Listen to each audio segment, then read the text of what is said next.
പരീക്ഷാ ചൂട് നമ്മുടെ വീട് മൊത്തത്തിലങ്ങ് വിഴുങ്ങിയിട്ടുണ്ട് കേട്ടോ. എൻ്റെ മക്കൾക്കും ഞാൻ ട്യൂഷൻ എടുക്കുന്ന മക്കൾക്കും ഒക്കെ പരീക്ഷയാണ്. ഹൈസ്കൂളിലെ പിള്ളേർ ഒന്നോ രണ്ടോ പേരേ ഉള്ളൂ, ബാക്കിയൊക്കെ നമ്മുടെ കുട്ടി മക്കളാണ്. അങ്ങനെതാ ട്യൂഷൻ ഏകദേശം ഒരു 8-8:30 മണിയാകുമ്പോഴത്തേനും കഴിയും. ഓണപ്പരിപാടിയെക്കുറിച്ച് ആലോചിക്കേണ്ടതെന്നൊക്കെ നമ്മളിങ്ങനെ ആലോചിക്കുന്നുണ്ട്. അതിങ്ങനെ വഴിയെ പറയാം കേട്ടോ. സെറമോളുടെ വീട് ഇച്ചിരി ദൂരെയാണ്. അവൾ പാരൻസ് വന്നിട്ടാണ് കൊണ്ടുപോകുന്നത്. ഏകദേശം ഒരു 7:45 ഞാൻ കിച്ചണിൽ കയറി തക്കാളിയും ചെമ്മീനും വേവിച്ച് വെച്ചിട്ടുണ്ട്.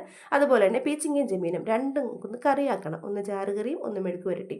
തേങ്ങ കൊത്തി എടുത്തിട്ടാണ് ഞാൻ അരക്കുന്നത്. അരയ്ക്കുന്ന സമയത്ത് നമ്മുടെ ഇവിടുത്തെ ലൈറ്റ് ഓഫ് ആവും. കാരണം മിക്സിക്കും നമ്മുടെ ഈ ലൈറ്റിനും ഒരേ സ്ഥലത്താണ് സ്വിച്ച്, ഒരു പ്ലഗ് ഒരേ സ്ഥലത്താണ് നമ്മൾ കുത്തുന്നത്. അപ്പോൾ ദാ ഒരു കാര്യം പറയാൻ മറന്നുപോയി, നമ്മുടെ ചാനൽ സബ്സ്ക്രൈബ് ചെയ്യാതെ കാണുന്ന ആരെങ്കിലും ഉണ്ടെങ്കിൽ സബ്സ്ക്രൈബ് ചെയ്തേക്കണേ.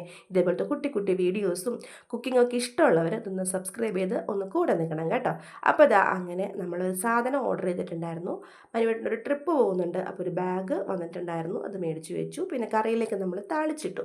ചെമ്മീനും പീച്ചിങ്ങയും കൂടി ഒലത്തുകയെന്ന് വെച്ചിട്ടുണ്ടെങ്കിൽ, അതായത് മെഴുക്ക് പുരട്ടി വെക്കുക എന്ന് വെച്ചിട്ടുണ്ടെങ്കിൽ എറണാകുളത്തുകാരുടെ ഒരു സ്പെഷ്യലാണ്. അപ്പോൾ അതങ്ങനെ ആക്കി എടുത്തിട്ടുണ്ട്. ലൈറ്റ് ഓഫ് ചെയ്യുമെന്ന് വെച്ചപ്പോഴത്തേനും എല്ലാ ലൈറ്റും ഓഫ് ചെയ്തിട്ട് പോയി എൻ്റെ മോള്. പിന്നെ അതാ LED ലൈറ്റിൻ്റെ വെട്ടത്തിൽ ഞാനുള്ള പാത്രമൊക്കെ കഴുകി വെച്ചു കേട്ടോ.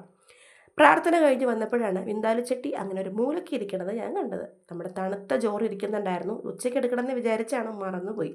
ഇച്ചിരി അരപ്പേ എടുത്തുള്ളൂ. എല്ലാം ഇട്ടാൽ മക്കൾക്ക് കൊടുക്കാൻ ബുദ്ധിമുട്ടായിരിക്കും. കാരണം നല്ല എരിവാണല്ലോ ഈ കറിക്ക്. എരിവിഷ്ടമില്ലാത്ത ജോക്കുട്ടൻ ഈ സാധനം കഴിക്കുന്നത് കണ്ടോളൂ കേട്ടോ. അവനത് ഭയങ്കര ഇഷ്ടമാണ്. എനിക്ക് ഏറ്റവും ഇഷ്ടം ചെമ്മീൻ ചട്ടിയാണ്. ചട്ടിയിൽ ചോറ് പുരട്ടി തിന്നാന്നുള്ളത് പണ്ട് കാലം മുതലുള്ള നമ്മുടെ ഒരു ശീലമാണ്. അങ്ങനെ ആ പിള്ളേർക്ക് 2 പേർക്കും വാരി കൊടുത്തു.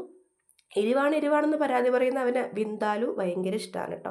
അപ്പോൾ നേരത്തെ പറഞ്ഞ പോലെ സബ്സ്ക്രൈബ് ചെയ്യാനും കൂടെ നിൽക്കാനും മറക്കണ്ട.